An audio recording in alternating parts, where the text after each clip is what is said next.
Worst 48 hours ever as a Jet-Met fan, Joe? It's up there. It's up there. And let's establish this first. As bad as the Jet situation is, it doesn't compare to the disgrace of the Mets, okay? Let's be honest about it. Let me get it out there right now, and I put it all on the boy genius Stearns, okay? All right? This guy, he got lucky the first year. He's a small market GM. He's over his head in New York, okay? Let's be honest about it. He screwed up with this team from Frankie Montas to Jose Siri to Ryan Hemsley to Greg Soto to Tyler Rogers to Cedric Mullins. He doesn't sign a trade for a starting pitcher at the deadline, all right? We watched all these. He paid Manaea all this money. Turned out to be a disaster. He was never that good. He was lucky. He had a career year last year. Peterson fell apart. Senga fell apart. I'm disgusted. He better sign Pete. You know he doesn't want Pete. You know, it's funny. The two best signings in the offseason by the brilliant general manager were the two guys he didn't want. Alonso and Soto. Let's be honest about it. Who's kidding who? He's a disgrace, bro. I'm telling you. I want this guy. He is not. You're gonna be killing this guy by the middle of next year. Well, so yesterday, I'm killing him now. I know I'm the only guy in New York that's on this guy. I think everybody. Joe. I think everybody's killing him. Don't you take Cohen that, apologized. Stearns didn't apologize. Yeah, he kind of did. He kind of took blame. He died on. You better sign Pete. You know, let me tell you, David. You better want to hear about run prevention. You know what? Run prevention is pitching. Okay, and I understand Pete isn't Keith Hernandez or Don Mattingly.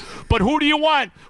David Segui at first base? Your buddy Rico Fronia? I was waiting for that. Would you be happy with that, David? No. And you know what? What a disgrace. He's a disgrace, bro. David said... I can't get on this guy. I can't even look at David Stearns. I'm going to tell you right now. He did his press conference yesterday, and he did die on the sword. I mean, how could he not? Like, he screwed up basically every movie made. Of course. Right. But I want to get to that run prevention thing, and we'll get to the Jets in a few minutes, because he kept stressing run prevention. Like, that's their biggest issue, which, is pitching and defense. We get it. Right, okay. I don't know if you agree with this. To me, the pitching sucked. I'm not going to sit here and defend it. Joe, they scored fewer runs this year than they did last year. If you subtract Pete Alonso, who was the only guy who was consistently clutch all year, you can improve all you want at defense. They have to score runs. And I think where he messed up yesterday is stressing that run prevention was their biggest issue and almost not giving enough attention to the fact they didn't score enough runs. Especially because in the game that mattered most, one which all they had to do was win, they scored no runs. Yeah. Once Pete hit that laser with the bases loaded and whatever, the game was over.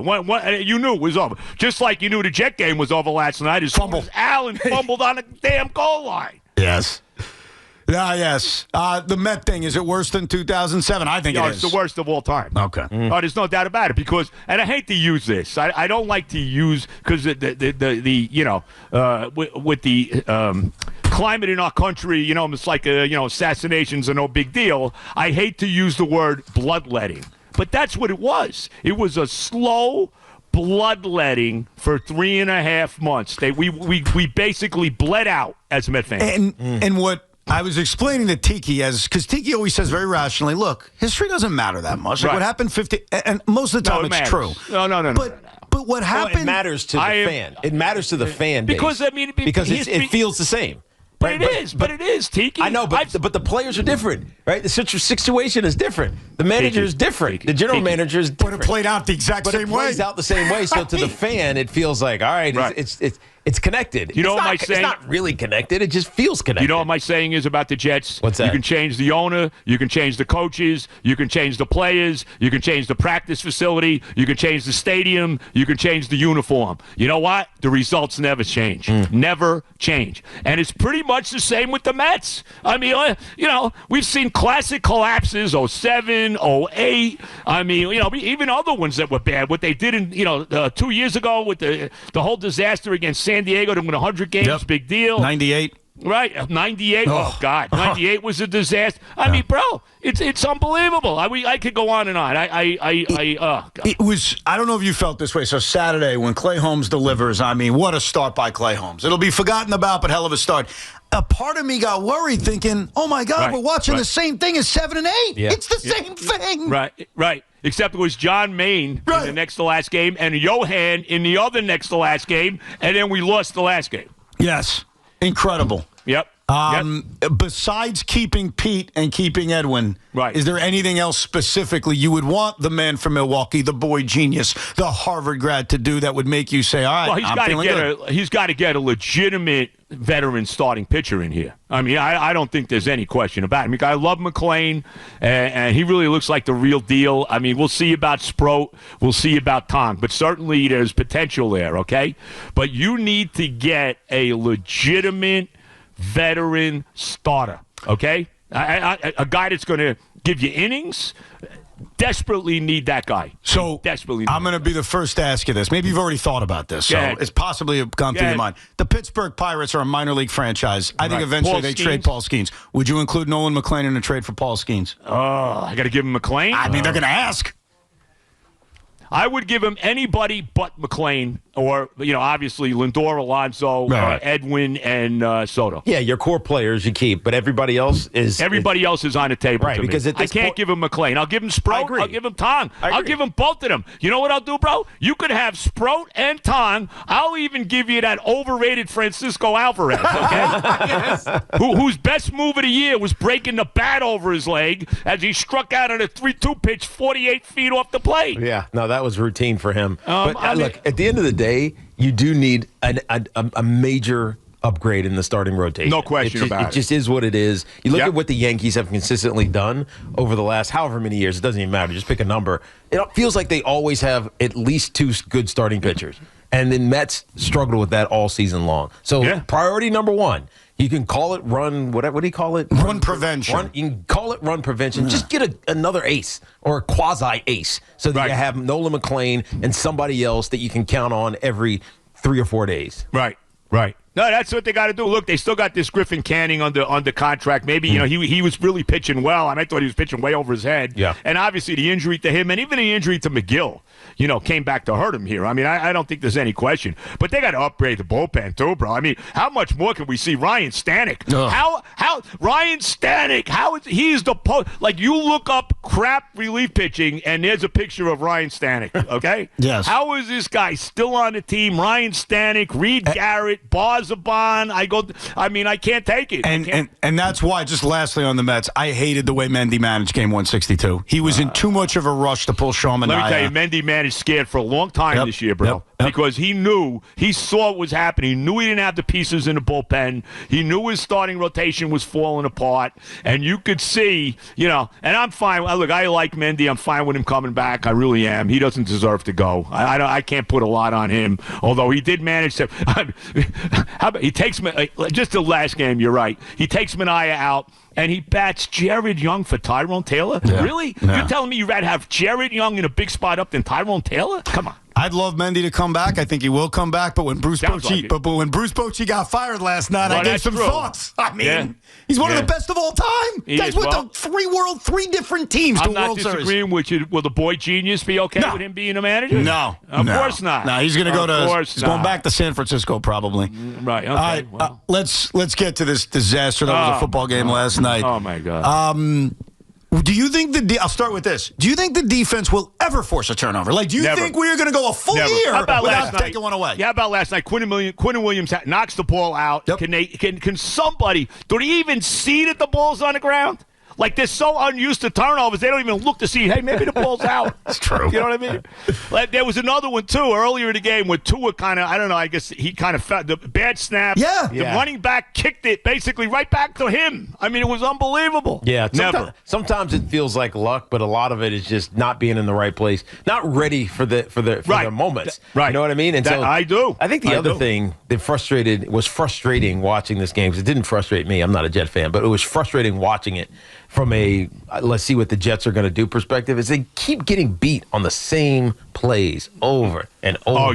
Definitely. But the secondary is terrible. That's what I mean. It's the crossing routes. How many crossing routes did we see? Terrible. They were wide open, playing man coverage, playing zone. It didn't matter.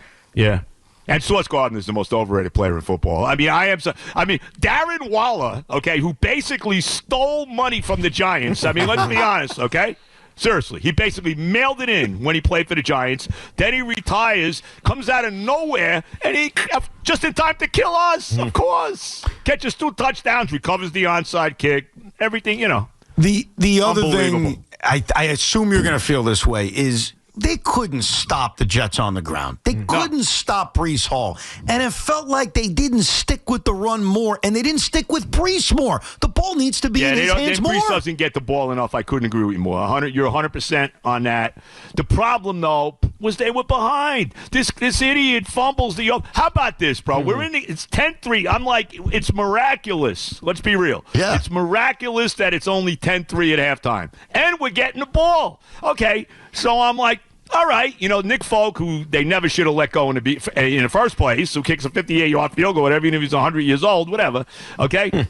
And then this guy, Williams, first of all, if he would have let the ball go, it would have went out of bounds. He would have got the ball on the 40-yard line. He makes a decent return, and then he fumbles the football. And then the fair catch on the 2-yard line. God. Oh, my God. Ah! That's pressing, Joe. That's just a guy wanting to be a hero. I guess wanting to make a play, and it's not smart football because you're right. Step out of bounds, touch the ball goes to the 40. It is what it is. But as soon as you see 10-yard line as a punt returner, stop. Yes. Of course. Just run the other way. Do something. Don't keep going back and thinking, oh, I got room, because you don't. Now, I have to say this, okay? And I understand the 13 penalties, the pre-snap penalties, all the different things, the officiating in this game. How many times? Tiki, just blatant hit out of bounds on Justin Fields. Yeah. No call. Yeah, I mean, I hate to say this, but it's just a fact for these running quarterbacks. When you become a running back as a quarterback, they don't give that to you. Okay, but can I ask you a question? The only one who gets it is Pat Mahomes. Okay. He's the only one. Okay. The play with Tua, where he got hit in the head, something has to be done, because you have a defender or 2 defenders. They are already committed to making the hit, right, while this guy is going into the slide. Right. Come on. I mean, something's got to be done with that. Yeah, I mean, it's hard to police that, because he's going to slide. Right. Then you play against a guy like Josh Allen, who will juke you or run through your tackle when you're pulling up, because they think you're going to slide, and he makes a big play out of it. It's such a tricky spot, because as soon as the quarterback slides, you just can't touch him. Right. And I know you're already committed, you're already diving into it, but you just got to, launch yourself. I don't know. You got to do something, because they're going to always protect the quarterback. Except if you're Justin Fields and you're 5 feet out of bounds. Then you won't be protected. Exactly, because he's a running. Because he's viewed in those guys' minds as a runner and not a quarterback. How about different? How about the play with Rucker, after 10 seconds after he's on the ground, the guy jumps on his back, they don't call it. Dude, that was another one. And then even this one, and it was a holding penalty on the Jets, but Tippmann got a clear hands to the face. He got his helmet knocked off. We talked about that earlier. And they didn't call it. And one other one I got to go nuts on, okay? Garrett Wilson, I know he's on a horrific team, but he's one of the best receivers in football. He barely extends his hand on that defensive back, and they couldn't wait to call offensive pass interference. Give me a break, okay? Come on. How many receivers are doing that, Teak? Yeah, how many? All of them do. Of course. It's you could call pass interference or holding or whatever almost any play.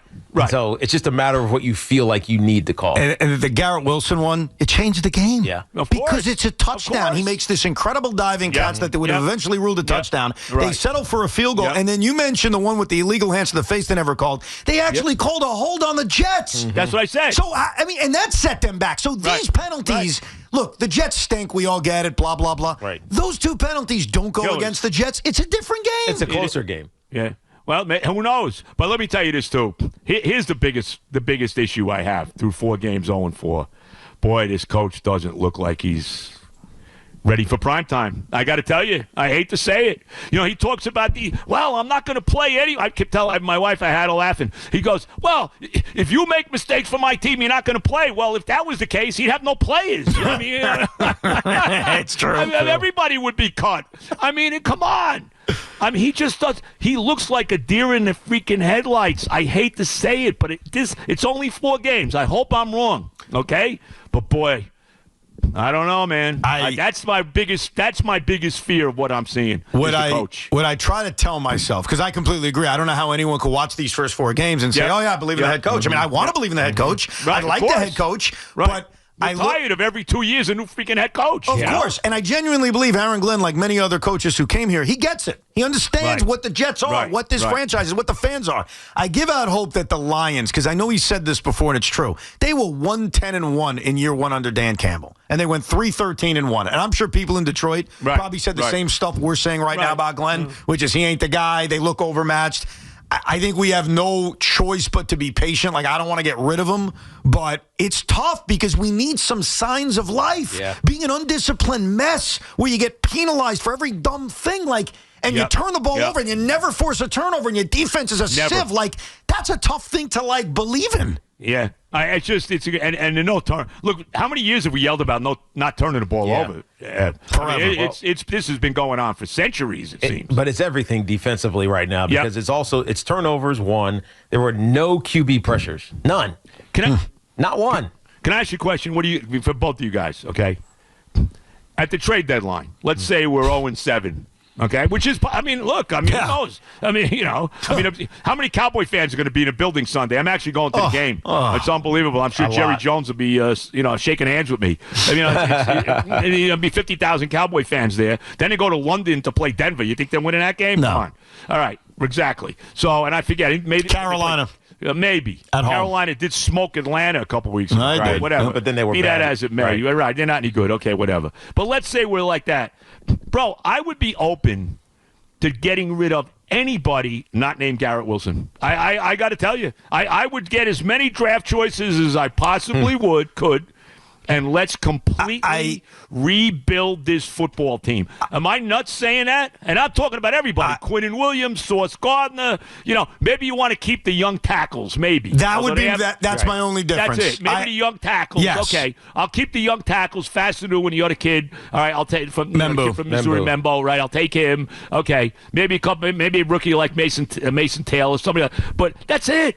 Everybody else, you could get rid of them. I would reload, get as many top draft choices as I could, and let's go. Yeah, and let's do what the Cowboys did in 1989. So we were talking about this to start the show. Is it ultimately a third of this team, maybe more, is not going to be here next year? Right. So eventually, what you're suggesting is going to happen. If it doesn't happen at the trade deadline, it's going to happen. Right. It's going to turn over because the team just isn't good enough. There are not enough good players on this team. And as a young organization or a young coaching staff, not young as in age, but young as in experience, you have leeway. Like, you have some grace in this first year. So that's going to happen. I can't if they're 0 or 1 and whatever at the trade deadline, how can you argue against? Well, one guy definitely is, and I like the guy, is Breece Hall 100%. Because they're not going to pay him. Yeah. Look, bro, I agree. Like I said, we're talking, maybe like I said, the 2 tackles and Garrett Wilson. Outside of that, I don't know. Yeah, definitely the offensive line, because I think that's at least building blocks for the future. Having a left tackle and right tackle that hopefully you'll be good with for the next decade. Right. I do like Mason Taylor as well. He actually was one of the few that had a good game last night. He looked good with his father up in the booth there. He looked good. He really did. He's a possession. But that's the other thing. We don't have any receiver outside of Wilson. They got nobody on the other side. Right? There's nothing. There's no threats. Alan Lazard, Josh Reynolds, who are these people? No. When this team is good, hopefully this century, a lot of guys are not on the roster. It's going to be a different team. Bro, let me tell you something. I'm 72 years old, bro. Let me tell you something. The clock is ticking. I getcha. And it doesn't feel like we're anywhere close. It's a million. They're the worst. I say to you, I hate to say this. They are the worst franchise in professional sports. I don't think it's close. I don't. You want to give me the Chicago White Sox? Okay, you want to give me? I hate to say it. No, my Nets are trying. We're trying, your basketball team. Yeah. Okay, I hate to say, but the Jets, man. Oh my God. In the last, and this is where I'm happy for you at least. In the last 4 years, We both had the 25 Mets. What a disaster. The Aaron Rodgers debacle Jets, now this. But how much better would we look, by the way, if Rodgers and Devontae Adams were on a team? But I digress. I don't think it would help the defense, that's for sure. That is true. And then at least I had it and you didn't, the Kevin Durant Nets. So at least you have the Knicks, Joe. At least you can look forward to that. And you know, and you can write it down right now, okay? The Knicks will not win the NBA title. They will come up and they'll make a run in the playoffs, and they will cut our hearts out. It's some brutal playoff loss like they always do. Well, that's it.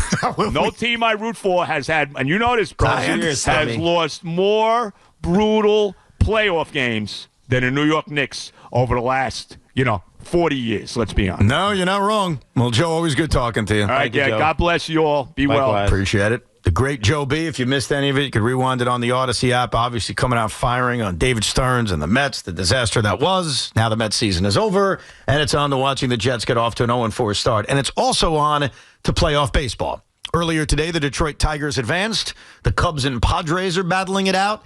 And in literally less than 2 hours at Yankee Stadium, a rivalry is renewed between the New York Yankees and the Boston Red Sox.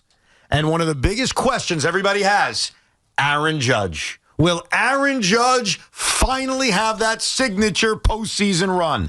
I did a deep dive. I did a lot of research. And I am here to tell you that I've got data to back up my thesis that Aaron Judge is about to have a big October. We'll explain why, and we'll...